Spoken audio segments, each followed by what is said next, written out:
What happens when the ones who lied to you run out of lies?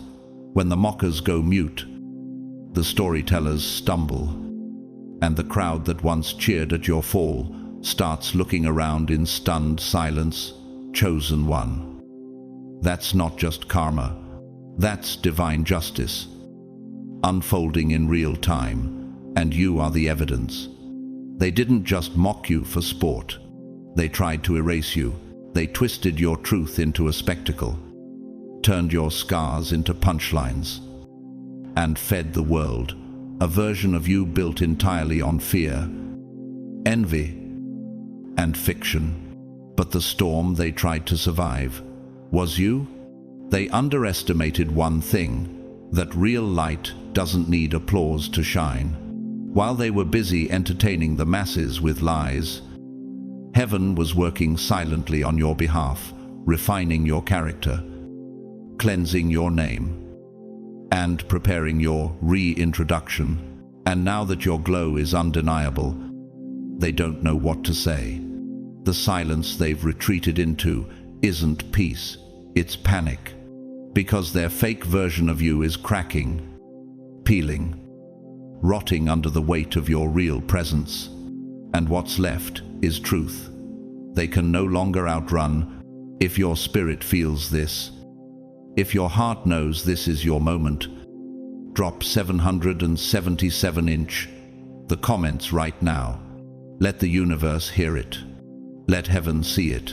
And to every beautiful soul who's supported this mission through your likes, comments, prayers, or super thanks, thank you. Your energy is part of the force that's helping to awaken this generation to what's real. But stay close, because the next part of this message, it's where the truth gets louder, and the mask they've worn starts to fall apart for good. Let's go deeper. God's chosen ones, they laughed at you, mocked you, lied on you. Now they're silent.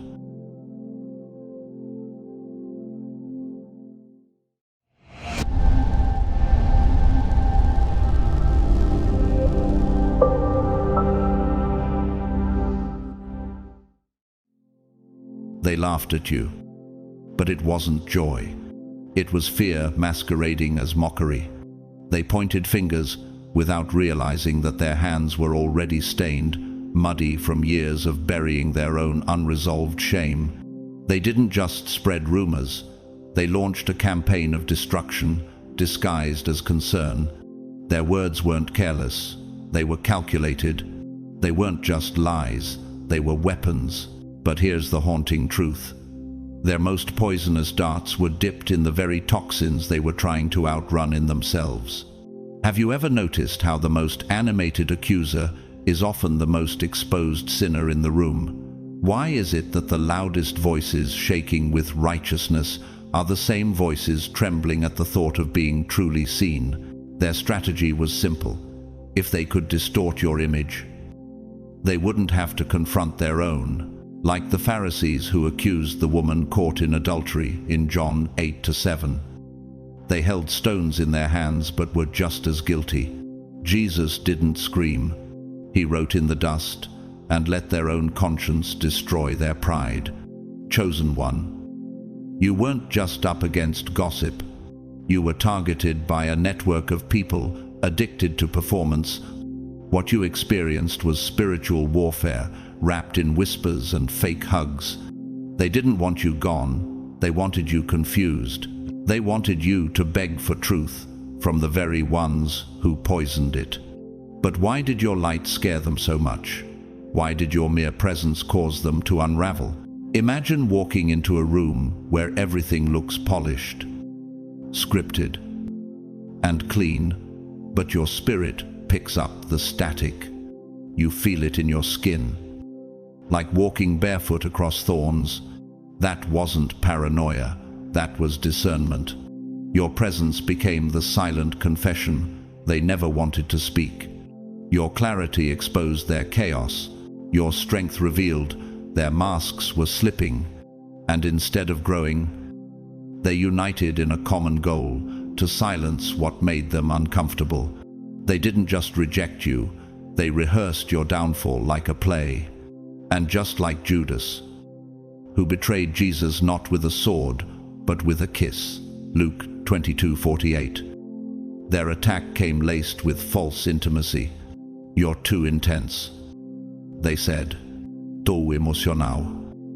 They whispered, but all they were really saying was, "You're too honest for our comfort zone." British poet and civil rights activist Lem Sissy once said, "They didn't break me, they revealed it to me." That's exactly what happened to you. They didn't destroy you, they uncovered your truth, and in doing so, exposed their own spiritual bankruptcy. But let's not forget that every villain has a consequence. Elizabeth Holmes once hailed as the next Steve Jobs for her biotech company Theranos. She built her brand on smoke and mirrors, fooling even the world's most brilliant minds. But the lie unraveled. Her empire collapsed. And now, she stands as a living warning. You can't fake the truth forever. It always finds its way through the cracks. You were the truth. They were an illusion. And truth doesn't shout to be heard. It resonates. You didn't yell back. You didn't explain yourself on their stage. You didn't wrestle pigs in the mud. Because you knew the arena wasn't holy ground. You chose sacred stillness. You chose transformation over retaliation, like Joseph in Genesis 50-20. You looked your betrayers in the eye and declared, "You meant it for evil, but God meant it for good." And that is what terrifies them now. Because they expected a collapse. They prepared a eulogy for your character, but what they see instead is resurrection. The longer they talk, the more your silence speaks. The longer they lie, the more truth slips through their cracks. Your life, your stability, your strength, your grace under pressure has become the evidence. You didn't respond with venom. You responded with victory. And now, people are looking again. The same ones who nodded along with the lies are squinting. They're seeing the gaps. They're revisiting the script and realizing none of it made sense. Why didn't you fight back? Why didn't you retaliate? Could it be that your dignity was never rooted in their opinion to begin with? What if your silence was never weakness but divine intelligence? Chosen one. Your name has become a lighthouse. People are starting to use your journey as a map out of their own manipulation. You've become a signal to the lost. A frequency they recognize without even understanding why. You're not just surviving anymore. You're ascending, and every step forward you take is a nail in the coffin of the lies they built. They cast you as the villain, but you were the prophecy. They called you unstable, but you stood when the storm hit. They said you were selfish, but you gave even when it cost you everything. And now, the only instability is their narrative. Psalm 37:6 says, "He will make your righteous reward shine like the dawn, your vindication like the noonday sun." You don't have to scream it. You're glowing with it. Let them scramble. Let them rewrite history. But know this, every word they use against you will be the firewood for their own undoing. Proverbs 19:9 declares, "A false witness will not go unpunished, and he who breathes out lies will perish." God is not mocked, and you are not forgotten. So rise, chosen one. You've survived the storm. You've outlived the lie. And now you stand as proof that when you are aligned with truth, no smear campaign can stick. They started the fire, but you became the wildfire they cannot contain. Not to burn them, but to burn through every illusion they built. This is not revenge. This is a revelation. The first domino has fallen. The silence of your enemies is not peace, it's panic. Because they know what's coming next. Truth doesn't just win, it exposes. They misunderstood your silence as surrender. But what they didn't know was that you were rebuilding in a sacred dialect only the Spirit could interpret. You weren't absent. You were incubating. You weren't defeated. You were transforming. Because when God hides a chosen one, it is never for punishment, it is for preparation. And silence in the hands of the awakened is never a weakness. It's a strategy.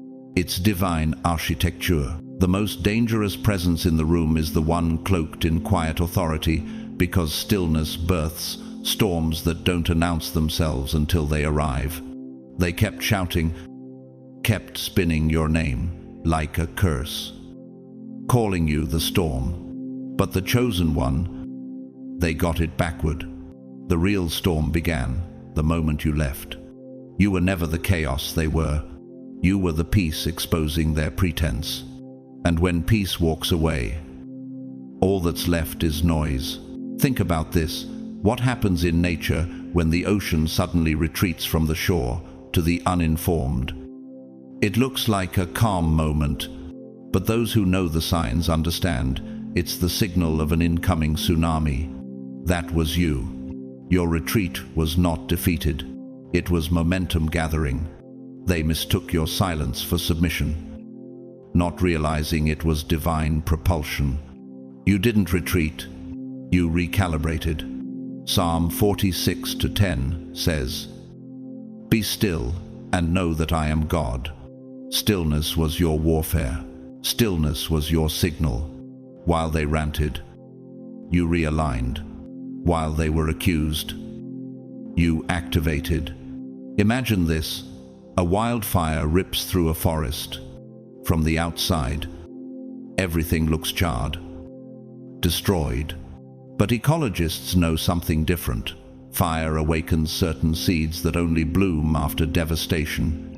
Your silence was that fire. And now you are sprouting in a way they cannot comprehend, because they never understood the kind of growth that doesn't need applause. Let me ask you this. How many people blamed you for the chaos, only to realize the room didn't get quieter when you left, it got louder? And what does it say about the ones who needed a scapegoat to mask their dysfunction? Their plan was built on deception. But like a haunted house blamed on one resident, the real horror only begins once the scapegoat moves out. Their dysfunction had no more distractions. Their spirits had no more deflection. And suddenly, the lights start flickering. The noises echo louder. The truth grows undeniable, and all eyes begin to turn. That is the power of absence rooted in truth. It doesn't plead for recognition. It proves itself by revealing everything left behind. Luke 5:16 reminds us that Jesus often withdrew to lonely places and prayed. Withdrawal was his strength, not his weakness. Silence was his sanctuary. Yours was too. You weren't hiding. You were healing. You were breaking generational curses in secret, reconstructing your boundaries, repairing your spiritual immune system. The pain they thought would silence you became the very steel in your spine. Let's go deeper. In the French faith-based film of Gods and Men, the Trappist monks chose silence as their form of resistance, not cowardice, not despair. Their stillness spoke louder than swords. And in one haunting moment, Brother Christian whispers, "I am a free man. I am not afraid." That is what you became in your silence, a free soul, untouchable, unafraid. Your stillness stripped their strategies of oxygen. They needed you to yell, to react, to flinch, because your calm threatened their entire performance. But instead, you became a mirror they couldn't manipulate. And when mirrors stop reflecting fantasy, people run. And here's something else they didn't expect. Your absence created questions that didn't require your voice to answer. People started remembering your consistency, your fruit, your peace. And like Hebrews 2:13, uns presice declares, no discipline seems pleasant at the time, But later, it produces a harvest of righteousness. You were cultivating a harvest in silence while they were performing for claps that would eventually fade. Now, their show is collapsing. The second act is falling apart. The mask is slipping. And their audience is waking up. Have you noticed how liars age faster under the weight of keeping up the lie? And just like in nature, when a tree falls in the forest, it reveals the shape of the land beneath it. That's what's happening now. Their collapse is showing the truth that your silence had covered. The instability was never you. It was them. Another question stirring in your spirit. What if they convinced everyone before the truth surfaced? But chosen one, let this settle your soul. Time never loses. Time is a prophet. It may move slowly, but it arrives loudly. Ecclesiastes 3:2 promises us there is a time for everything and a season for every activity under the heavens. The season of silence is giving way to the season of spotlight, and the truth that took root in your isolation is now bearing visible fruit. And just like the Arctic fox, who changes its fur color with the season white in winter, brown in summer, you too adapted without warning. Now, they can't recognize you. They thought they were yelling at the same version of you, but they're shouting at shadows, haunted by someone who no longer exists in the form they once controlled. Your silence wasn't submission. It was sovereignty. You learned to guard your gates. You no longer answer to chaos. You no longer carry the weight of explanations for people committed to misunderstanding you. And now they can't provoke you like before. You've outgrown the trap. They called it ghosting, but in reality, you became a lighthouse.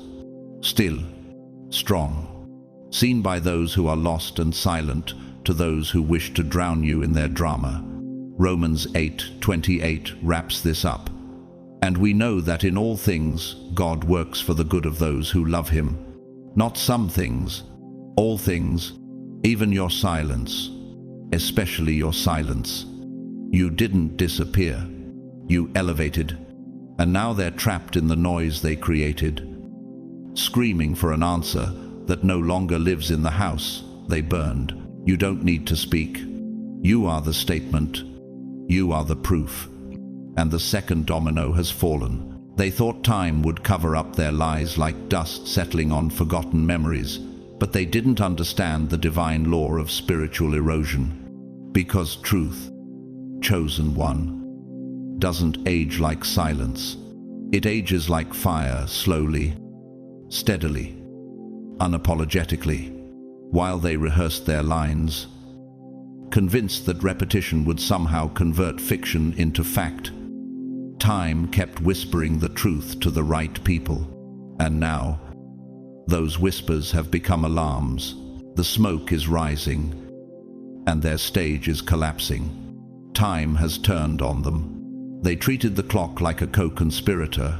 They believed if they just shouted louder and waited longer, your voice would evaporate. But they misunderstood the physics of exposure. Truth doesn't decay. It gains momentum. Like light bending through a prism, it refracts and reveals colors previously hidden. And now, those colors are flooding the room. What happens when everything they thought they buried starts to breathe again? Isaiah 40:8 says, "The grass withers and the flowers fall, but the word of our God endures forever." While their carefully crafted fiction faded like fog at dawn, the truth you carried stood immovable, quietly glowing beneath the noise. And now, that still truth is lighting fires beneath the illusion. A house of mirrors built on sand, engineered to dazzle and deceive to the untrained eye. It looked stable, but when you walked out, the wind didn't stop it, intensified. You weren't the one causing the storm. You were the only thing holding it back. And when you exited, everything they feared came rushing in. Have you ever looked back and realized the storm didn't start with you, but revealed everything that was always broken? Could it be that your exit wasn't the cause, but the catalyst? Time, like a divine archaeologist, began peeling away the layers. What was once hidden beneath noise became undeniable in silence. Their dysfunction didn't vanish with your departure. It multiplied. Why? Because you weren't the source, you were the container they were pouring their mess into. Without you, the toxicity had nowhere to go but back to them. Now people are waking up. The patterns are repeating, but the scapegoat is missing. And suddenly, questions are being asked that were never allowed before. But what if the people you thought would never see it suddenly begin to look again with new eyes? What if their perception shifts and the story no longer adds up? Romains 12:2 reminds us. Be transformed by the renewing of your mind. That's what happened in the shadows. You weren't silent because you were broken. You were silent because you were being rebuilt. Their attacks didn't kill you. They activated your evolution. They triggered a spiritual metamorphosis, one layer at a time. And now, you're unreachable to their old tactics. Let's bring in a term from the science of bioacoustics: frequency imprinting. When a sound is experienced repeatedly, the body remembers, and that's exactly what's happening now. People are remembering your energy, your consistency, your peace. That memory, like an echo of authenticity, is cutting through their static. You didn't just step away, you shifted dimensions. The arrows they used to shoot now fall short. The manipulation that once disoriented you now feels like background noise. You didn't just survive, you transcended. You outgrew the entire emotional climate they tried to trap you in. How much did you rebuild in silence while they thought you were broken? Isn't it strange how the most powerful work happens where no one's watching? And while they held on to the delusion that time would bury your truth, God was orchestrating something far more poetic. Exposure. Exposure not from vengeance, but from natural law. Psalm 37:6 declares, He will make your righteous reward shine like the dawn, your vindication like the noonday sun. And that's what's happening now. You are glowing, and they are unraveling. You weren't hiding, you were healing. And now you're standing in a new frequency, one they can't touch. Your silence didn't shrink you, it expanded you. You reconstructed your inner temple while they mocked your absence. And now, their performance is breaking down because the audience is no longer blind. What if the fire they started ends up lighting your path while burning their bridges? Isn't that exactly how divine reversal looks? Geologists understand this. The deepest pressure forms the most resilient diamonds. The attack didn't destroy you. It pressurized your purpose. What they meant for destruction became density, substance, glory. And if you still wonder, did I need to explain myself? Let the answer be written in the timeline of what's happening now. No, you didn't need to say anything, because time is testifying on your behalf. Let me introduce you to someone you may not know. Alaa Salah, a Sudanese architecture student who became the symbol of revolution by doing one thing: standing silently in a car, dressed in white, finger raised to heaven. No microphone, no violence, just presence. Her silence sparked a movement, echoed across the world. She later said, I am standing here for those who cannot. That's you. You stood in silence for every person who couldn't. And now your presence is still echoing. And now, their time is up. The third domino has fallen. The narrative is crumbling. And you are still standing, elevated, untouchable, glowing with a peace they can't manufacture. The lie they built so carefully, so desperately, has cracked and you're still here, still radiant, still rising. And that, chosen one, is their greatest fear, come to life. You didn't scream, you didn't plead, you didn't chase their approval. You became the proof. Your peace became the microphone. Your glow became the spotlight. You didn't need to argue against the fiction they created. You simply lived in direct contradiction to it. And now, their entire illusion is trembling. They thought their lie was a death sentence. But it was only a setup for your resurrection. You didn't collapse under pressure. You transformed beneath it. When the fire came, you didn't burn. You forged. The lie didn't silence you. It refined you. Isaiah 54:17 says, "No weapon formed against you shall prosper, and every tongue which rises against you, in judgment you shall condemn." But the condemning didn't come from your mouth, it came from your presence.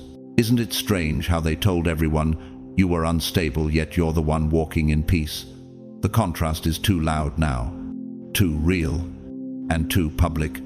You're not just healed, you're untouchable.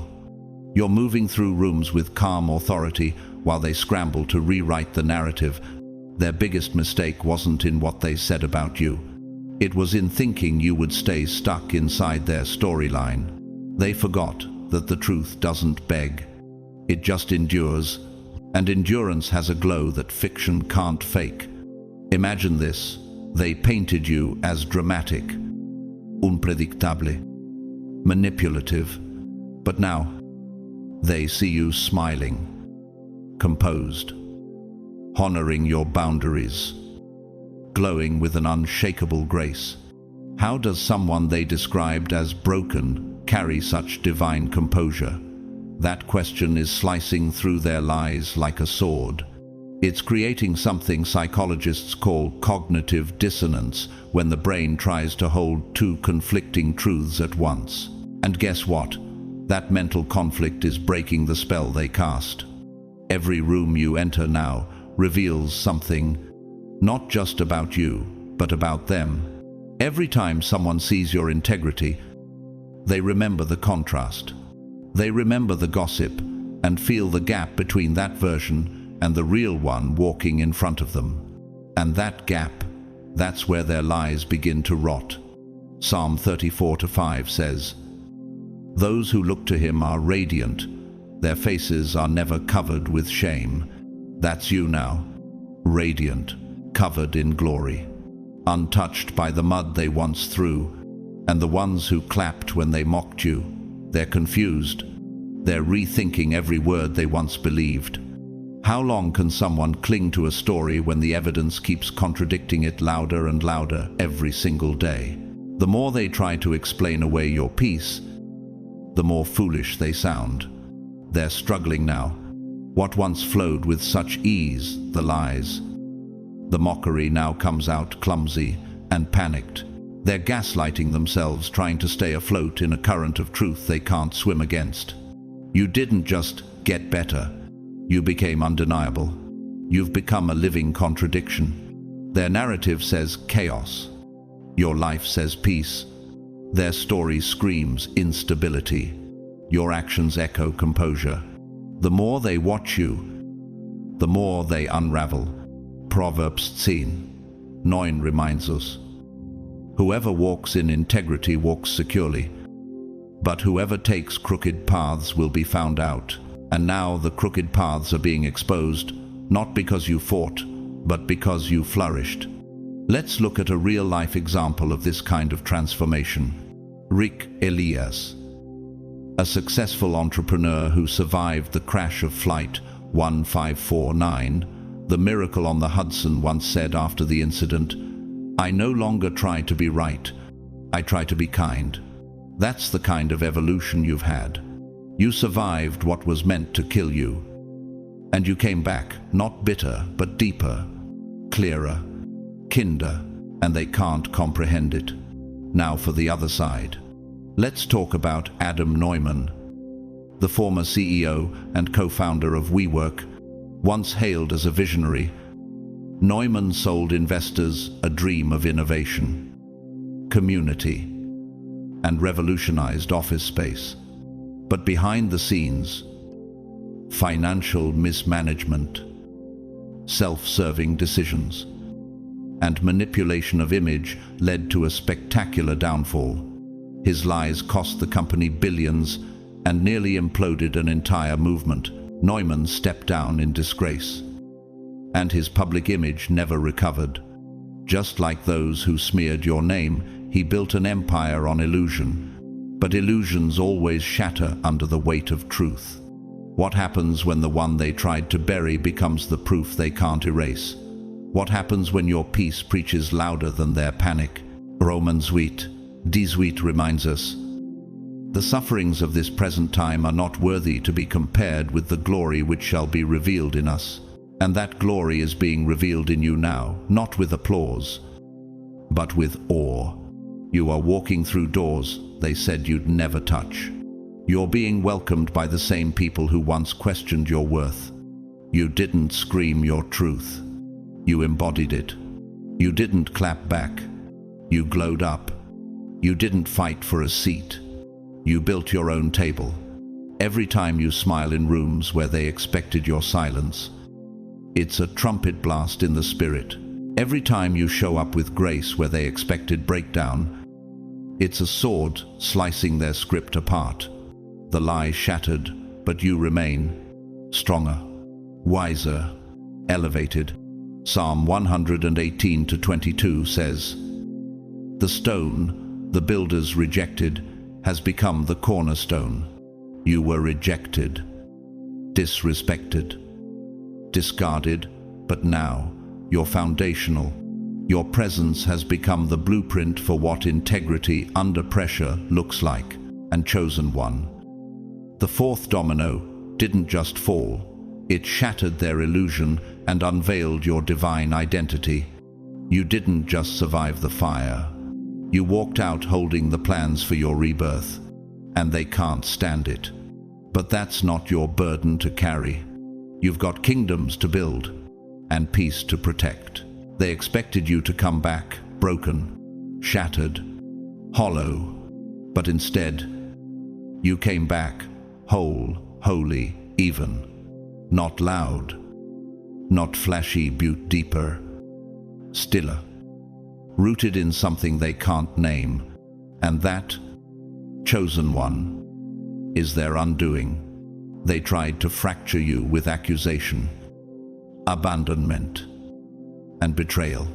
But what they forgot is this: pressure does not just break, it builds. It's the forge of rare things. And under that pressure, you didn't crumble. You crystallized. You didn't just grow, you became gravitational. The kind of presence that shifts atmospheres and warps the attention of even your enemies. They used to mock your silence. Now they orbit around your calm, unsure of how to respond to what they never expected, your rebirth. Psalm 126:5 says, "Those who sow with tears will reap with songs of joy." They sowed your name with falsehoods, expecting sorrow, but God planted you in secret and raised you in glory. What they're witnessing now isn't just survival, it's sacred evolution. And here's what terrifies them most: your transformation is not loud, but it's undeniable. You don't need to convince anyone of who you are anymore.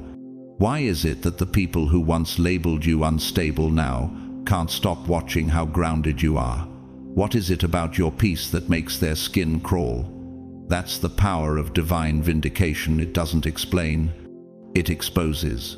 Imagine this: a wildfire rages through a field, devouring everything, leaving nothing behind but ash. Yet, weeks later, from under the blackened soil, a strange kind of flower blooms stronger, brighter, more fragrant than anything that grew before. That's you. A spiritual bloom born from sacred fire. You carry a softness that confuses the world, a glow forged in fire. Not filters, Isaiah 61:3 calls it beauty for ashes, the oil of joy for mourning, and the garment of praise for the spirit of heaviness. They thought the fire would disfigure you, but it anointed you. It stripped the illusions and left only what was real and what was real.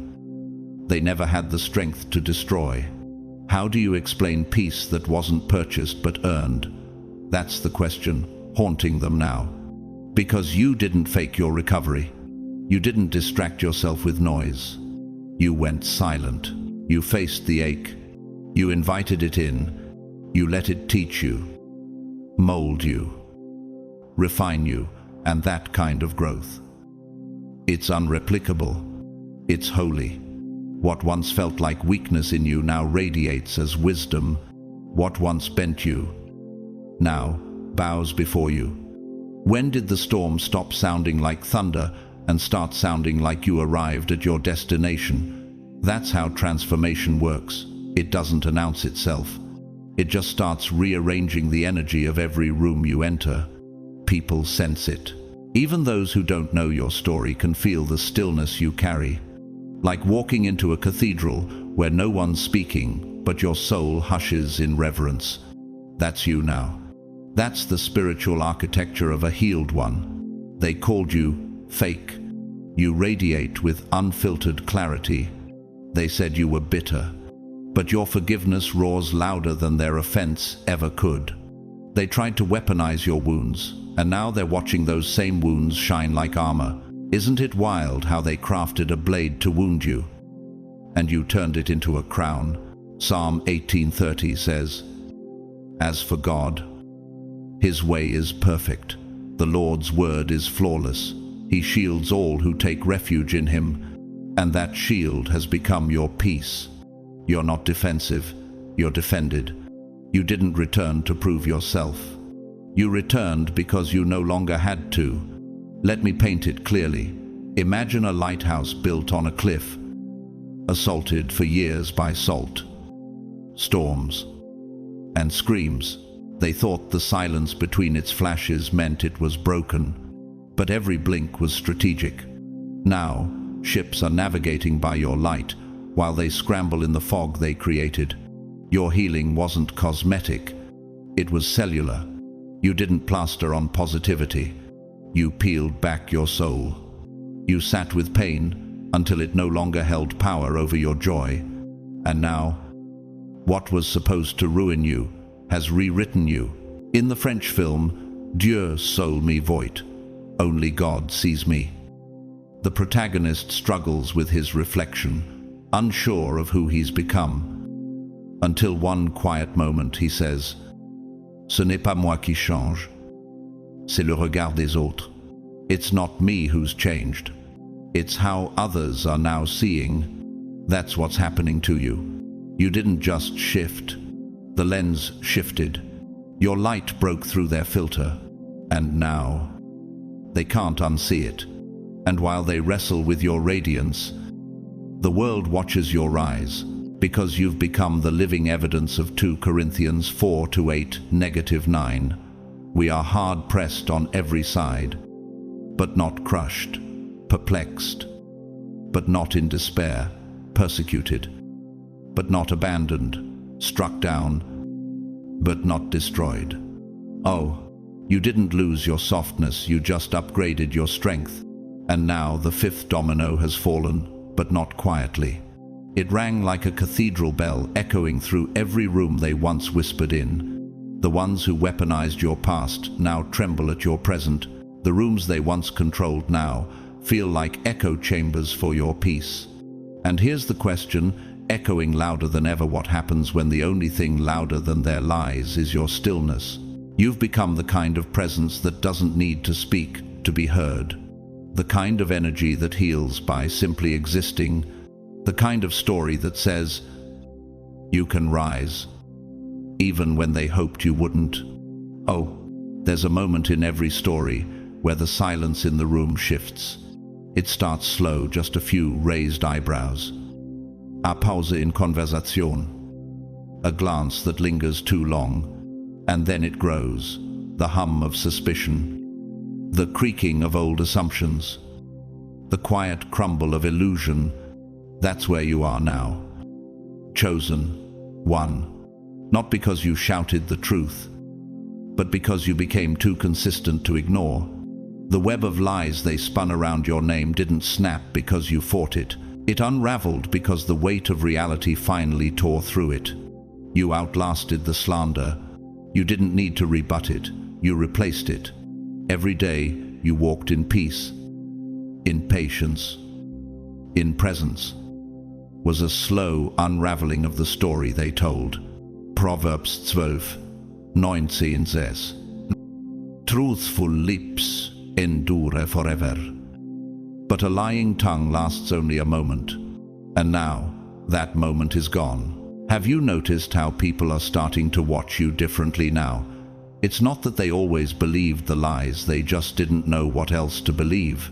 But when someone shows up grounded, week after week, while their accuser keeps flailing, even the most passive observer begins to tilt their head and think, wait a second, something doesn't add up. End quote. That's the thing about narrative. It's fragile. It needs consensus to survive. But when people start comparing notes, truth emerges, like a picture slowly developing in a dark room. Your accusers never anticipated that quiet minds would start doing the math. But they did. They are. And the numbers don't lie. Luke 12:2 tells us, there is nothing concealed that will not be disclosed, or hidden that will not be made known. You didn't have to lift a finger.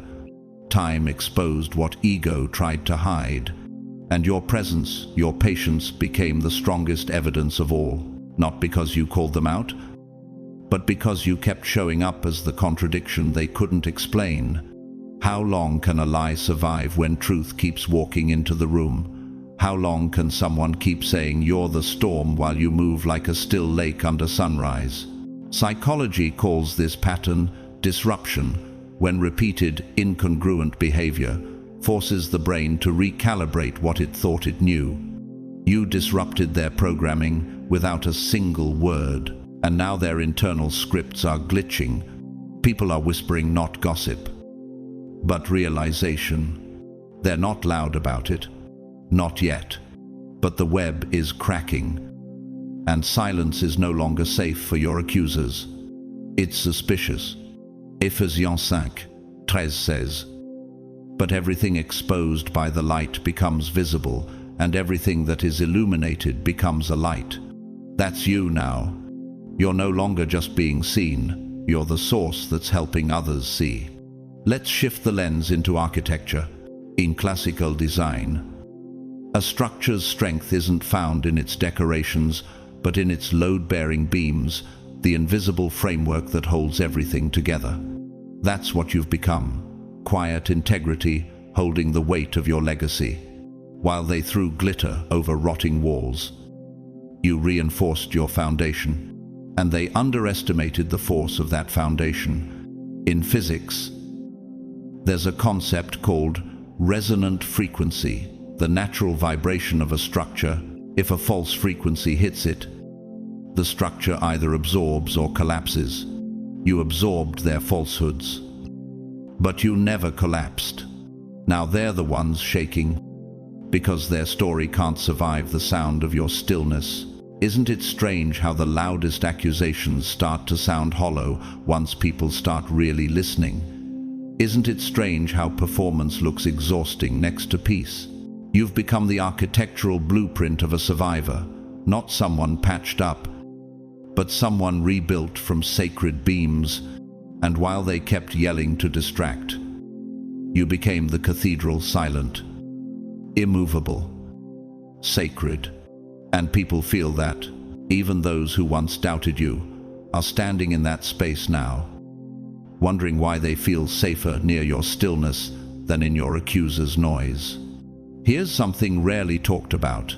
Italian conductor Riccardo Muti, one of the most revered symphony leaders of our time, once said in rehearsal, "The silence between the notes is more important than the notes themselves." You've embodied that truth.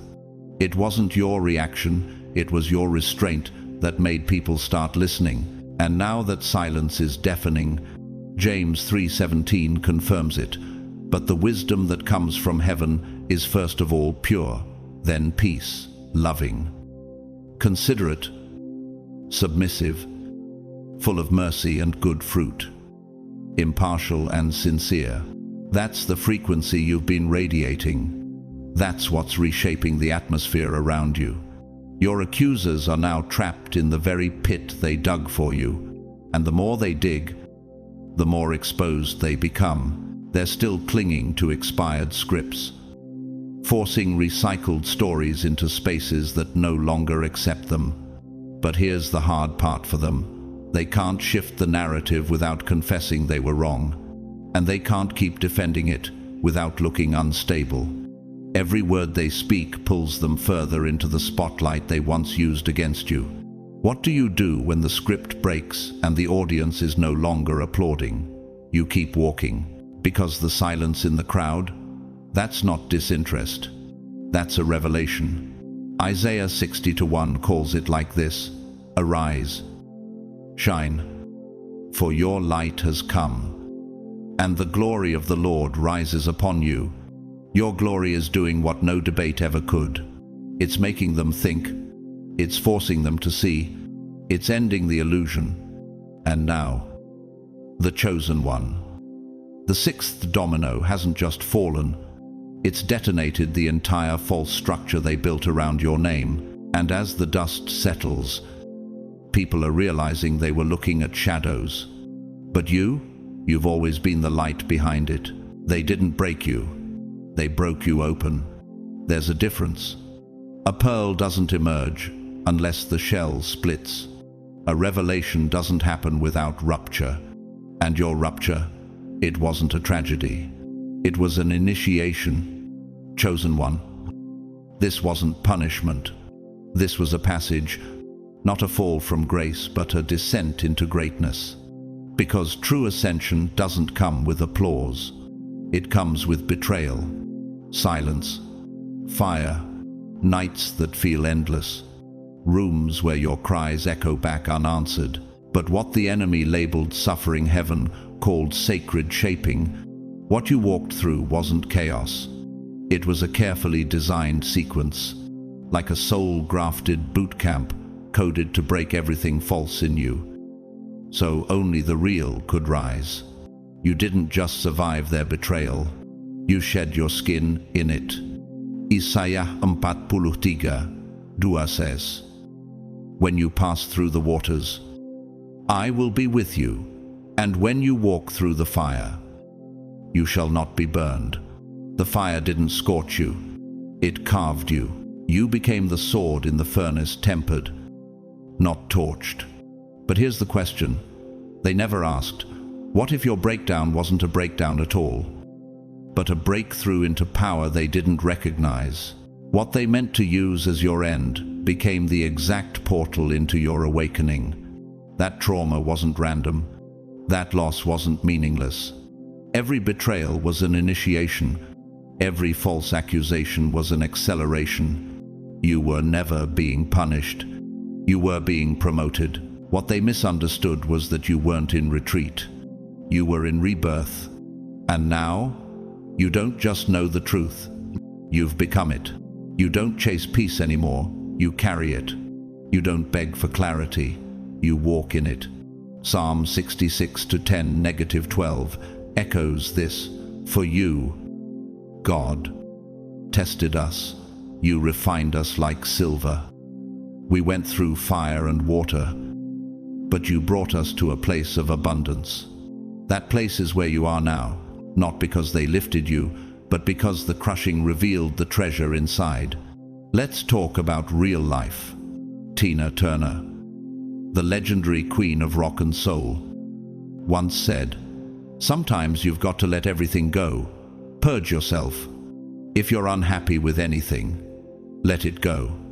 You'll find that when you're free, your true self comes back.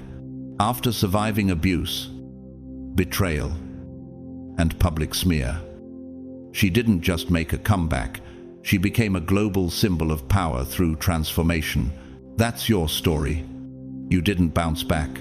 You were reborn through divine fire. And just as there are heroes, there are cautionary tales.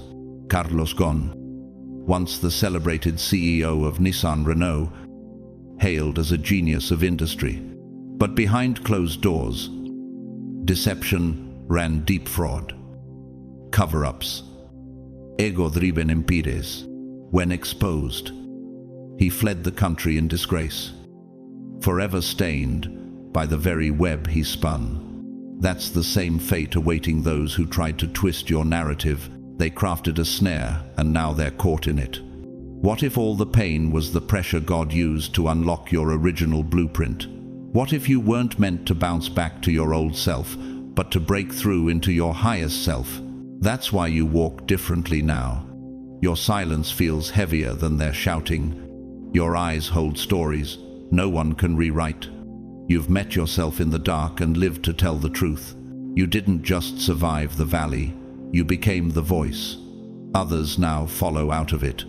Psalm 119:71 says, "It was good for me to be afflicted so that I might learn your decrees."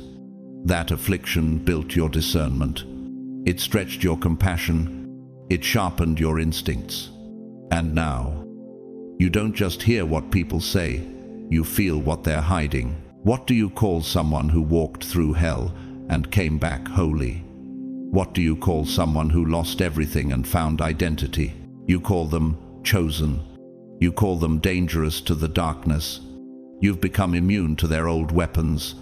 Slander doesn't move you. Rejection doesn't shake you. You don't respond to chaos anymore. You reveal it. You no longer operate from desperation. You move from divine design. This is not survival. This is mastery. Spiritual authority doesn't sound like shouting. It sounds like silence that shifts rooms. And that's what terrifies them now. Because they tried to bury a version of you that doesn't even exist anymore. You're not fragile. You're forged. You're not triggered. You're trained. And you don't run from fire. You understand it. Proverbs 25:4 declares, "Remove the dross from the silver, and a silversmith can produce a vessel." You are that vessel now, carved in fire, built in silence, anointed in secret. And here's what no smear campaign can touch: the peace of someone who knows exactly who they are and who sent them. They didn't just fail to destroy you. They became unwilling participants in your sacred initiation. They trained the warrior who now walks without needing to be understood. And the eighth domino, it didn't just fall. It revealed the version of you that no lie could stop from rising. They buried your name like a secret they hoped no one would ever dig up. But they didn't realize something ancient. Seeds only bloom when buried. You weren't buried. You were planted. And now, you've become the garden they can't erase. They thought silence was your surrender. But they didn't know you were rooting deep, unseen, sacred. And that's the most dangerous thing about truth. It grows best in darkness. While they told stories, you were forming systems. While they chased whispers, you were becoming wind. Psalm 1-3 says, "They are like a tree planted by streams of water, which yields its fruit in season." That season is now. What happens when the person they buried becomes the ground itself? When you don't just grow from pain, you stabilize others through it. That's your presence now. You don't just rise, you root. You don't just walk in truth, you anchor it. And their lies, they're choking on themselves now, not because you exposed them, but because they can no longer breathe in the space where you've begun to flourish. While they screamed, you showed up, glowing, unbothered, walking through new doors with grace that silences entire rooms. And here's the irony they can't bear. You never made a comeback announcement. You didn't stage a victory speech. You simply lived. and truth followed. Imagine a grove of bamboo growing for years underground, unseen, doubted, and then one day, breaking through the surface, not as a whisper, but as a wave. That's what happened to your reputation. It didn't come with drama. It came with depth. They planted rumors like weeds, but your spirit became rainforest sprawling, resilient, echoing with the sound of unshakable life. And now, every time they open their mouths, people start comparing the fruit. Galatians 5:22 reminds us, "But the fruit of the Spirit is love, joy, peace, patience, kindness, goodness, faithfulness." You carried all of that into the rooms they swore you'd never be welcomed in. Why does your peace make their anger look ridiculous now? Why does your stability feel like thunder in comparison to their accusations? Because truth doesn't age. It accumulates, like a glacier carving valleys while no one's watching, like the moon's pull on unseen tides. You weren't fighting for proof. You became it, and while they recycled the same story, spinning old lies with new panic, you kept stepping into a future they didn't believe you'd live long enough to see. That's why they're losing it. The story they crafted, it's too small for the version of you now standing in plain view. The character they cast you as can't survive next to the real you who carries warmth, clarity, and purpose in your very breath. Romans 8:31 speaks clearly, "If God is for us, who can be against us?" And the truth is, nothing fashioned against your spirit had the range to touch what God planted in you. While you were expanding, they were exhausting themselves, telling and retelling versions of your story that no longer line up, because truth carries its own weight. And now that weight is shifting the perception of everyone who once stood back and watched. You're no longer just surviving, you're thriving, and doing it without bitterness, without rebuttal. How does someone glow without needing to explain where the light came from? How do you outgrow the version of yourself you once believed in? This isn't a cosmetic change. This is core evolution. The kind that only comes from meeting yourself in silence. The kind of healing that can't be faked, posted, or performed. Imagine this, a mountain range emerging from the mist, finally visible to all. After centuries hidden by fog, that's how people are starting to see you. Not as the villain they were told about, but as the truth they never expected.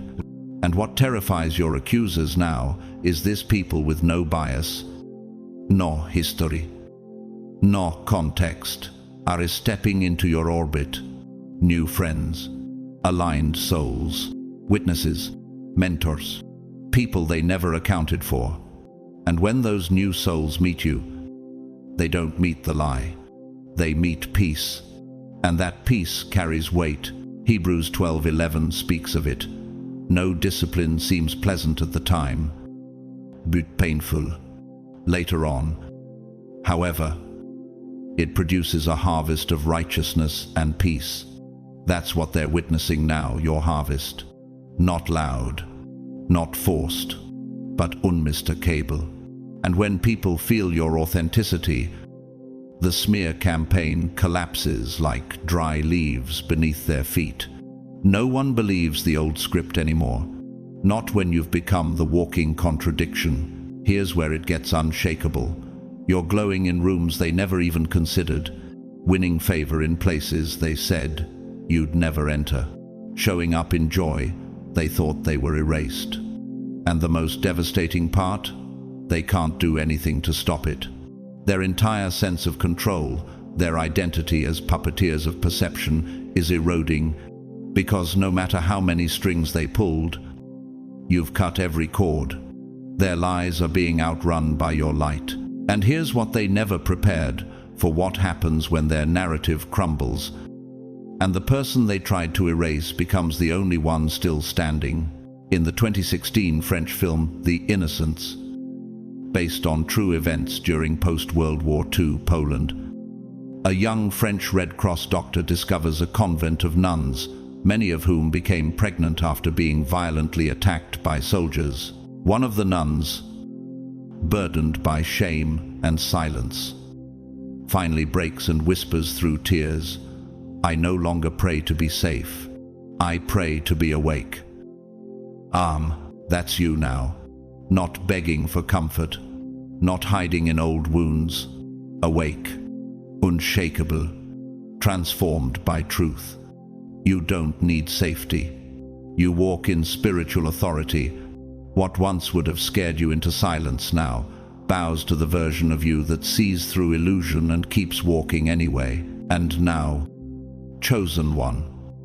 The ninth domino hasn't just fallen, it's collapsed the entire stage. The game is over. The performance has ended. And the crowd that once cheered for your downfall, they're staring at the ashes, while you rise like a mountain blooming from the earth. They didn't just lose control, they lost relevance, and that, chosen one, is a collapse far more devastating than defeat. You see, power can be rebuilt, influence can be rebranded, but once relevance dit, it's a slow extinction, and no applause follows it. They thought burying your name would crown them, but instead, your name became etched in sacred memory, and theirs dissolved into background static. Your evolution became a gravitational shift, not a response, but a redirection of orbit. Their smear campaign wasn't silenced by exposure, it was erased by your transformation. You didn't cancel them, you transcended them. What happens when a parasite is removed from its host? It doesn't grow, it withers. And that's exactly what happened. While you expanded, they shrank. Your greatest revenge wasn't a confrontation. It was becoming so undeniably real, so internally anchored, that their entire narrative lost oxygen. This final domino didn't drop with fanfare. It disintegrated in silence, like a decaying satellite, losing momentum and vanishing into the void. Because this wasn't a war, it was a vibrational mismatch. They were still broadcasting on low frequencies, control, drama, manipulation, while your soul upgraded to a completely different spectrum. They thought the danger was in what you'd say, but the real threat was in what you became. A living contradiction to every lie they told. Your growth is psychological proof of post-traumatic expansion, a phenomenon where the mind doesn't just recover from pain, it evolves into a higher state of resilience. Their plan? Break your name. The result? You became a mirror to their fragility, and with that mirror came collapse. You became a living exhibit of cognitive dissonance for everyone they manipulated. The more grounded you appeared, the more unstable they looked, like faulty architecture finally exposed when the wind changed, not because you revealed them, but because time did. And that's when the public began to notice, why is the one they accused of being so chaotic the only one radiating peace? As you grew, your silence became a sanctuary, not a strategy. It wasn't just that you didn't fight back, it's that you no longer lived on the same spiritual map. While they were fighting battles in the basement, you were walking through corridors of light, architectural realms they never had access to. You weren't caged. You were ascending. And ironically, the thing that made them spiral wasn't what you said. It was what you withheld. Every room you walked into, people sensed it. The weight of presence, the quiet confidence, the unmistakable resonance of truth. They started asking themselves, if the story we were told was true, why doesn't it match the energy we now feel? This is resonance collapse, a term in physics describing when a system begins to fall apart because the foundational frequencies can no longer align. That's their narrative now. A system collapsing under its own lie. Even in silence, you became the signal. Let me bring in a name you may not expect. Franklina Gray, an art historian from South Africa who rose to global acclaim not because she advertised her talent, but because she refused to mimic trends. Her refusal to explain herself became her distinction. She once said, "The work speaks when the soul is honest. Silence can scream when it's pure." That's you? Chosen one. You didn't argue. You embodied. And now, their influence once bloated by gossip is imploding from within, not because you weakened it with retaliation, not because you fought fire with fire, but because you did the one thing they never anticipated. You removed your energy from it completely, and like a parasite severed from its host, their chaos began feeding on itself. What was once fueled by your presence, your reactions, your attempts to explain now spins in circles with no target to hit. They're screaming in an empty hallway, and the echo is all they hear. Without you to project onto, their web of manipulation collapsed into itself, like a dying star burning hot for a moment, then vanishing into the black hole of its own toxicity. And here's the brutal truth they can't outrun. They set the trap for you, but forgot they were standing in it. They dug a pit for your name, not realizing they'd planted their own reputation there. They crafted a cage of illusion, but now the bars hold only them. And you never had to break down a door or shatter a window. You didn't even need to run. You simply grew spiritually, emotionally, divinely, until the room they tried to contain you in could no longer hold your expansion. You became too rooted in truth to be shaken by noise. What happens to those who build their entire sense of identity on your destruction, only to realize you were never standing in their shadow, but rising in your own light? This ninth and final domino didn't fall with noise, flames, or shouts. It didn't need spectacle. It evaporated in sacred stillness. No announcement, no grand finale, just silence, holy silence. And in that stillness, the lie lost oxygen. Their voice faded into irrelevance, and your truth untouched. Undisturbed rose, like morning light, steady and undeniable. As Isaiah 54:17 affirms, "No weapon formed against you shall prosper, and every tongue which rises against you in judgment you shall condemn." This is the heritage of the servants of the Lord. That heritage is your shield now, not your revenge, but your release. There was a time when they didn't just doubt you, they delighted in your downfall. They clapped when you were misunderstood. They whispered with venom, grinned at your grief, and turned your name into a punchline. They called you unstable, dramatic, too much. But what they never saw coming was this: God was recording every smirk, every slander, every stolen moment. And now, the laughter has stopped. The liars are quiet. The room has gone still. Why? Because the same people who used your name for entertainment are now choking on the power of your survival. But what happens when a lie outlives its novelty? What happens when people start paying attention not to the noise, but to the fruit? Luke 6:44 says, "Each tree is recognized by its own fruit, and your fruit, chosen one, speaks louder than their gossip ever could." You kept showing up, not perfectly, but purely. You kept walking, not with vengeance, but with vision. And slowly, the same crowd that laughed at you started to listen again, but this time with a different energy, one rooted in conviction, not mockery. And now the fifth domino has fallen, but not quietly. It rang like a cathedral bell, echoing through every room they once whispered in.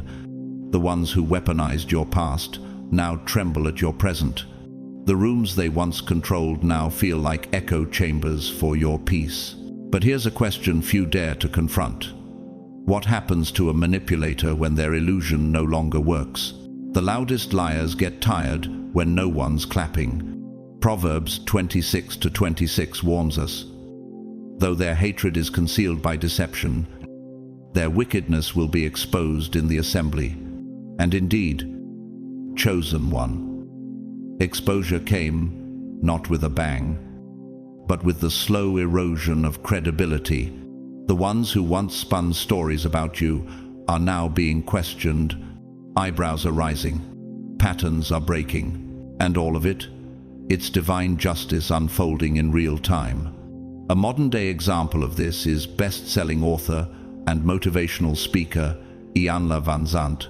Before becoming a beacon of healing, she was misrepresented, ridiculed, and betrayed by people who once celebrated her. But she didn't fight with fury. She healed in public, taught from her wounds, and let her peace become louder than her pain. Her story mirrors yours: survival with grace, redemption without retaliation. But just as God raises examples to inspire, He also allows certain figures to fall as warnings. Take the lesser-known story of Jason Russell, co-founder of the viral Kony 2012 campaign. Once praised globally, he spiraled after fame became the fuel, not the mission. His public meltdown wasn't just about stress. It was a warning about building influence without inner alignment. The message here is clear. When attention becomes your identity, collapse becomes your consequence. And now, chosen one, the stage has shifted. You're not reacting, you're reigning. And they don't know how to handle your evolution, because in their version of the story, you were supposed to stay broken. You were the one they counted out, the scapegoat, the easy target. But Isaiah 54:17 was always in effect. No weapon formed against you shall prosper, and every tongue that rises against you in judgment you shall condemn. This is the reversal. This is the return. This is the unveiling of a divine twist they never saw coming. The same mouths that once whispered your name with mockery are now silent, not because they've changed their minds, but because your reality has outgrown their narrative. The air has shifted. The atmosphere feels different. Something holy is happening, and they know it. But here's the beauty. You didn't force it. You didn't fight for it. You didn't even announce it. You let your alignment do the speaking. And now the very ones who labeled you, doubted you, dismissed you, they're questioning everything they thought they knew. Not because you argued, not because you clapped back, but because your consistency became a revelation.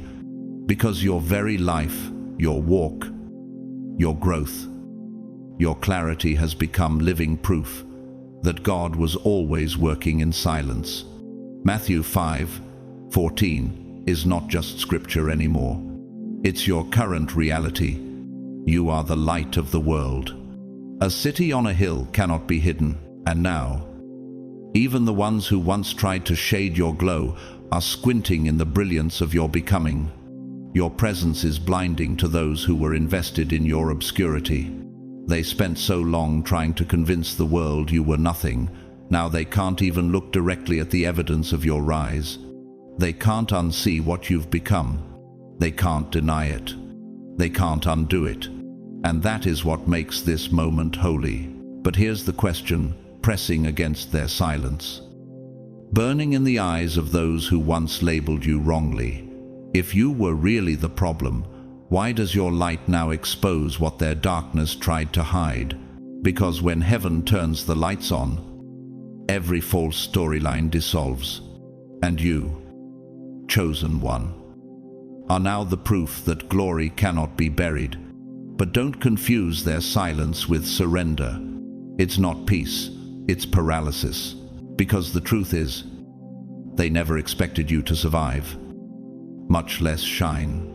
And now they don't know what to do with the version of you that didn't ask for a seat at their table, but built one with God instead. Psalm 23:5 is echoing through the room like a prophecy fulfilled. You prepare a table before me in the presence of my enemies. And here's the twist, they're not just watching. They're realizing the table wasn't theirs to influence, sabotage, or rearrange. It was holy territory from the beginning, reserved, set apart, not for their approval, but for your anointing. And now they're frozen, not because they see you eating, but because they realize they were never the host. They didn't invite you to this moment. He did. They didn't approve your promotion. Heaven did. And every bite you take is a reminder that God's plans are not subject to popular vote. They thought your story would end when silence took over your voice, but that silence became the canvas on which destiny painted something greater. You were never meant to be the exception in someone else's narrative. You were commissioned to become the standard while they replayed the same lies. You rewrote the blueprint in your soul. Now their old script feels irrelevant, outdated. What they villainized has become the measure others aspire to. Your journey is no longer about proving, it's about embodying. How does one with no audience on day one become the echo everyone follows by day 100? What happens when your authenticity begins to shape the collective memory of those who thought they owned your story? The paradox is simple. They tried to define you. You redefined reality. And now they're the footnote in the story you've stepped into.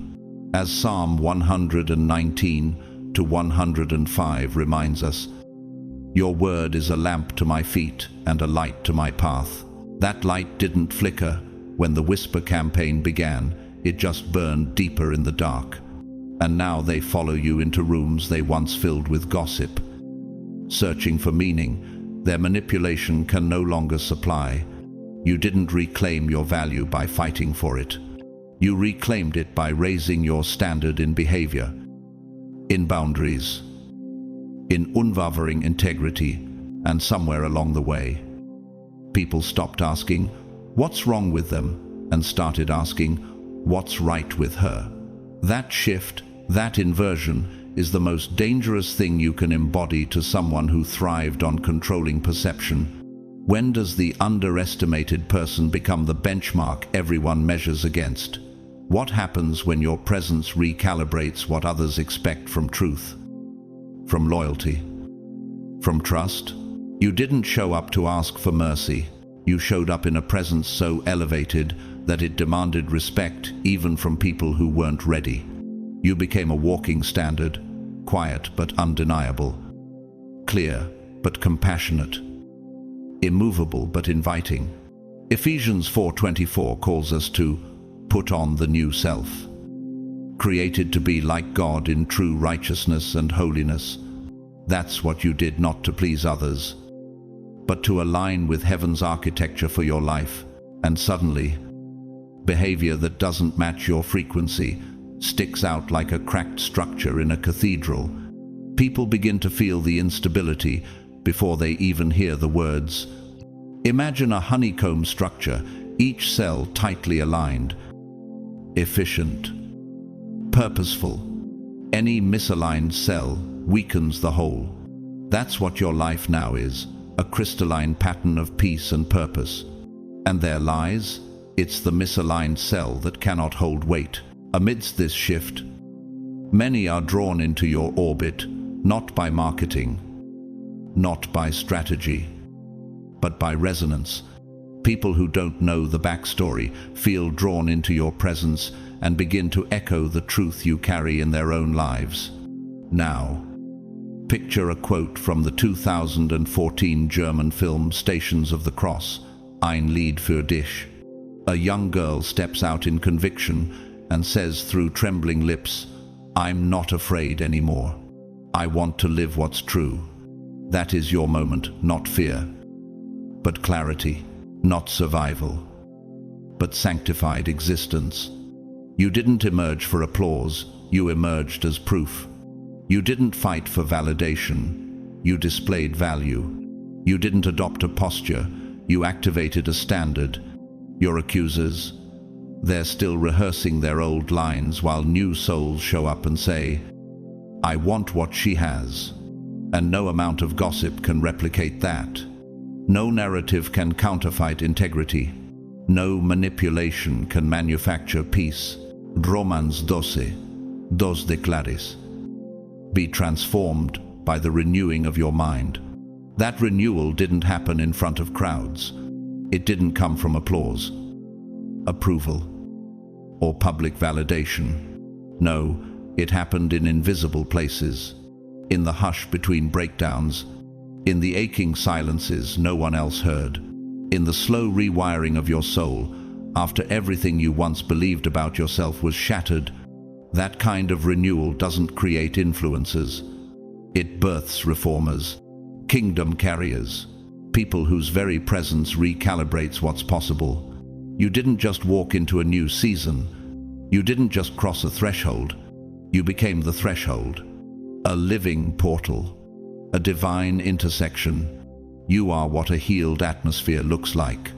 And that's what unnerves the ones who still perform for approval. They sense you're no longer playing their game.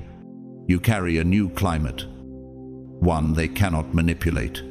Because where you go, systems collapse, and heaven's architecture takes shape. Isaiah 43:19 echoes this shift. See, I am doing a new thing. Now it springs up. Do you not perceive it? But here's the haunting question.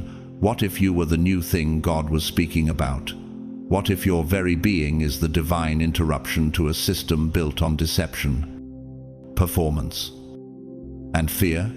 Are you aware how powerful it is to live in such consistency that you become the measuring stick others use for truth? Not because you're perfect, but because your alignment is undeniable. Your peace doesn't shout, but it speaks. Your stillness doesn't beg, but it convicts. And that, chosen one, is what separates the planted from the performed. Are you aware that your peace can unsettle spiritual architects who live in performance? That the ones who curate their identity are often disturbed by those who simply embody theirs? Because the truth is, people can mimic your phrases, your clothes, even your calling, but they can't fake your root system. They can't duplicate your depth. They can't counterfeit the stillness forged in the wilderness of obedience. Jeremiah 17:7-8 describes this vividly. But blessed is the one who trusts in the Lord. They will be like a tree planted by the water that sends out its roots by the stream. Its leaves are always green. You are that tree now, nourished in private, but visible in power. And while others burn out chasing relevance, your roots are still drinking from divine supply. Your fruit comes without striving. You are not the exception. You never were. You were always the blueprint. The evidence of what happens when heaven invades a surrendered life. You were the hidden seed that refused to rot, the quiet reformer who bloomed in obscurity. You were the signal not just for a new phase, but for a new frequency, one built on truth over theatrics, revelation over repetition, and resurrection over reputation. And now the imitators panic, because while they studied how to look powerful, you became powerful. While they rehearsed deliverance, you walked it out in real time. And now their strategies feel hollow next to your presence. Why? Because real cannot be replaced. Peace cannot be plagiarized. And legacy cannot be faked. You are now what others measure by, not because you asked to be, but because the universe, heaven, and time itself have validated what you carried all along. This is your declaration. Rise. Walk like the prophecy they tried to bury. Move like someone who won't be misplaced again. Speak without shouting. Stand without swagger. Be the standard. You are no longer reacting to the world. You are redesigning it. And you walked away whole, clear, free, and untouchably real. So, chosen one, as the final domino falls, what remains is not debris, it's the undeniable evidence of who you truly are. You didn't just survive what they did to you, you outgrew it. You weren't defined by the lies. You were refined by truth. And now, what they tried to destroy has become the very thing that sets you apart. Their story couldn't hold. Their noise couldn't last. Their shadows couldn't dim what was divinely assigned to shine. Because the story they tried to write without your permission has already been overwritten by the weight of your presence, the clarity of your spirit, and the grace of your evolution. If this message hit deep, don't just watch. Respond. Like the video if something in your spirit stirred. Share this with someone who needs to be reminded that the truth doesn't need a spotlight to survive, it only needs time. Drop a 777-inch. The comments if you know this was your confirmation. And if you haven't already, subscribe so you never miss what heaven is whispering next. Thank you for being here. Chosen one, whether you've supported through super thanks or simply by watching with intention, every moment you give to this space matters deeply. And until next time, may you continue walking in clarity, in peace, and in the kind of authority that doesn't have to prove itself because it just is. You are not forgotten. You are not invisible. You are rising, and the world is watching. God bless you.